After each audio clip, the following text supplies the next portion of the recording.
अब आइए हम लोग पढ़ना शुरू करते हैं सेक्स डिटर्मिनेशन, लिंग निर्धारण क्या होता है। हमने मानव जन्म में मेल में यानी कि मानव में पढ़ लिए थे कि लिंग निर्धारण क्या होता है। यहाँ हम फिर से थोड़ा देख लेते हैं लिंग निर्धारण क्या होता है, हम जानेंगे किस तरह से गुणसूत्र का खोज हुआ था। आइए देखिए, जो लिंग निर्धारण होता है 3 तरह से होता है। एक होता है इपिगेमी, एक होता है प्रोगेमी, एक होता है सिंगेमी। इपिगेमी मतलब होता है कि संतति का जो लिंग निर्धारण होगा संलयन के बाद होगा, जैसे कि रेप्टाइल्स। इसमें इन्वायरमेंटल कंडीशन डिसाइड करे। रेप्टाइल मतलब जो रेंग के चलता है। इधर हम दिखाएं कि किस तरह से इन्वायरमेंटल कंडीशन डिसाइड करता है, यहाँ सिर्फ आपको समझ लेना। इपिगेमी क्या होता है, संतति का लिंग निर्धारण संलयन के बाद होगा।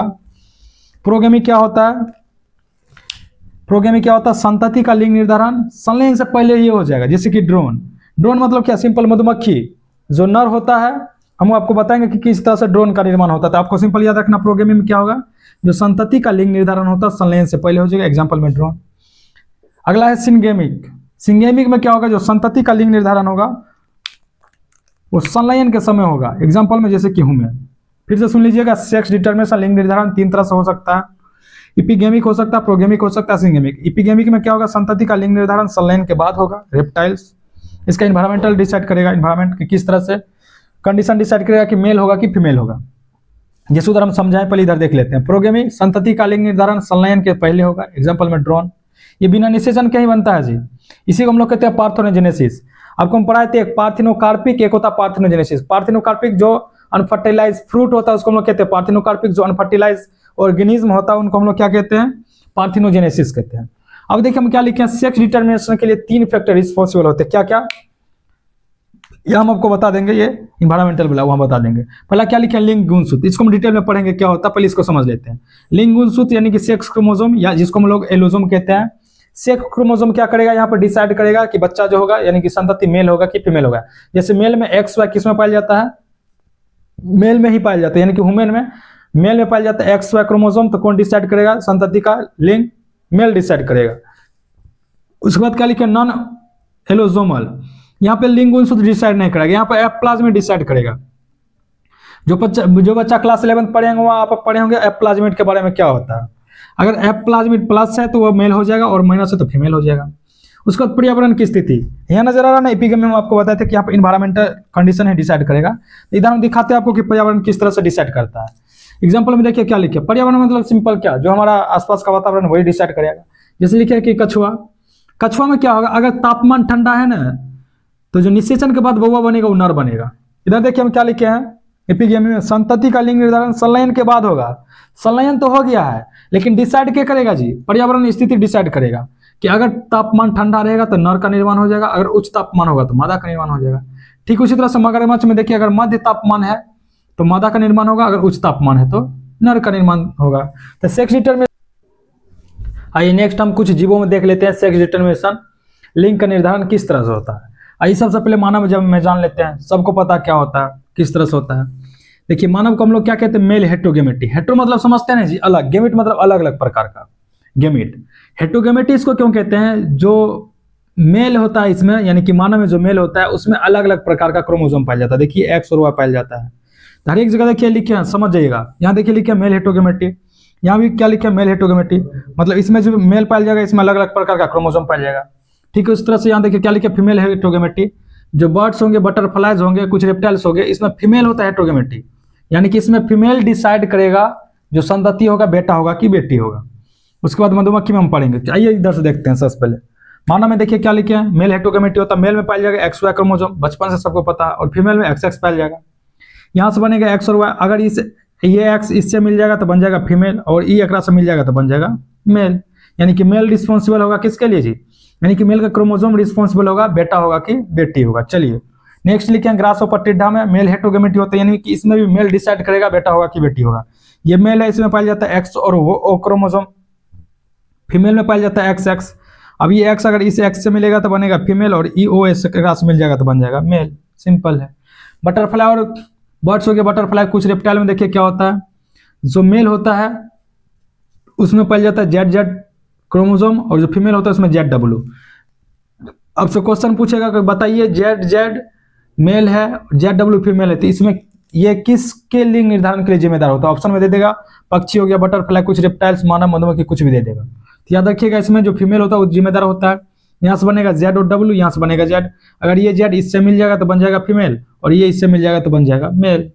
बस लास्ट हमारा देख लेते हैं मधुमक्खी में किस तरह से होता है। मधुमक्खी में जो लिंग निर्धारण होता है उसको हम लोग कहते हैं पार्थिनोजेनेसिस या हैप्लोडिप्लॉइडी सेक्स डिटर्मिनेशन। यह कि इसमें बिना निषेचन के भी जीव बनता है। देखिएगा क्या होता है, ये फीमेल है, फीमेल होता है हमेशा डिप्लॉइड। डिप्लॉइड मतलब क्या, 2n कंडीशन, यानी कि इसमें क्रोमोसोम पेयर में पाया जाएगा 32 गो। और मेल क्या होता है, हैप्लॉइड होता है। तो हम जानते हैं जो द्विगुणित जीव होता है उसमें युग्मक का निर्माण मियोसिस डिवीजन के थ्रू होता है। जो अगुणित होता है उसमें गेमिट का निर्माण माइटोसिस यानी कि समसूत्री विभाजन के थ्रू होता है। जब इसमें मियोसिस होगा तो बनेगा यहाँ से ये बन जाएगा गेमिट, ये बन जाएगा गेमिट। हैप्लॉइड में माइटोसिस से बन जाएगा 16। अब होगा क्या, अगर ये इससे फ्यूज हो जाएगा, यानी कि फ्यूजन करवा रहे हैं, फ्यूजन मतलब संलयन होता है। अगर इससे इसमें फ्यूजन हो गया तो जो फ्यूजन के बाद बनेगा उन्हें हमेशा फीमेल बनेगा, यानी कि क्यून बनेगा रानी। और रानी का काम होता है सिर्फ और सिर्फ जनन करना, एकदम मस्ती करना। उसके लिए खाना पीना के लिए ये नौकर महाराज जो ड्रोन है जिसको हम लोग मेल कहते हैं। तो देखिए निषेचन होने के बाद जो बनेगा वो क्या बनेगा, फीमेल बनेगा, हमेशा बनेगा फीमेल, याद रखिएगा। तो ये रानी बन जाएगी। और जो निषेचन नहीं होगा, बिना निषेचन के बन जाएगा, वो होगा मेल, ड्रोन जिसको कहते हैं। ये हो गया वर्कर हो गया, ये बेचारा काम करेगा, खाना पीना ला के देगा इसको, रानी को जनन करे के लिए। समझे किस तरह से होता है, फिर से एक बार समझ लीजिएगा। मधुमक्खी में जो सेक्स डिटर्मिनेशन होता है उसको हम लोग कहते हैं पार्थिनोजेनेसिस या हैप्लोडिप्लॉइडी सेक्स डिटर्मिनेशन। पार्थिनोजेनेसिस पार्थिनोकार्पी में अंतर है। पार्थिनोकार्पी में फ्रूट का निर्माण होता है, यहाँ पर जीव का निर्माण होता है। इसमें जो फीमेल होती है वो डिप्लॉइड होती है और मेल जो होता है वो हैप्लॉइड होता है। तो इसमें जब गेमिट बनेगा तो ये बनेगा 16, ये बनेगा 16 हैप्लॉइड। ठीक उसी तरह से इसमें माइटोसिस डिवीजन होगा क्योंकि ये अगुणित है, यहाँ से 16 बन जाएगा।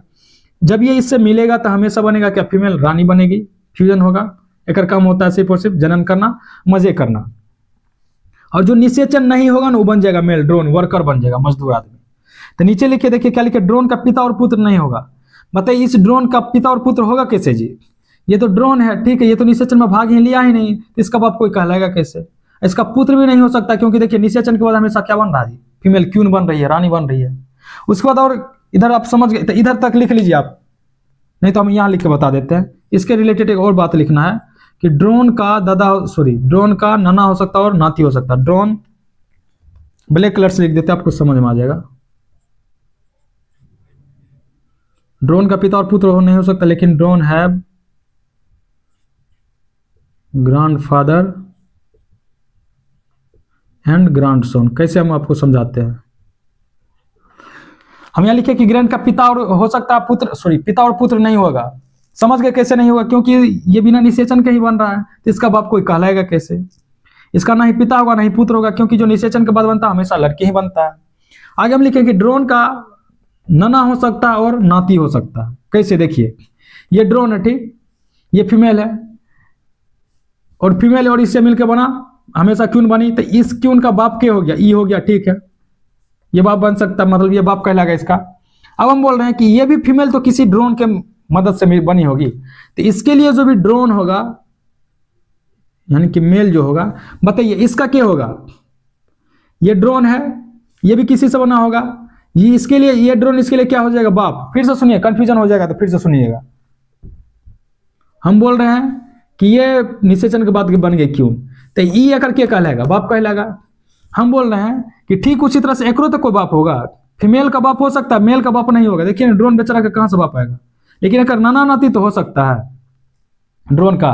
तो ये फीमेल जिस ड्रोन से बनी होगी तो ई क्या कहलाएगा, कर बाप कहलाएगा ना, ये फीमेल की बाप हो गया।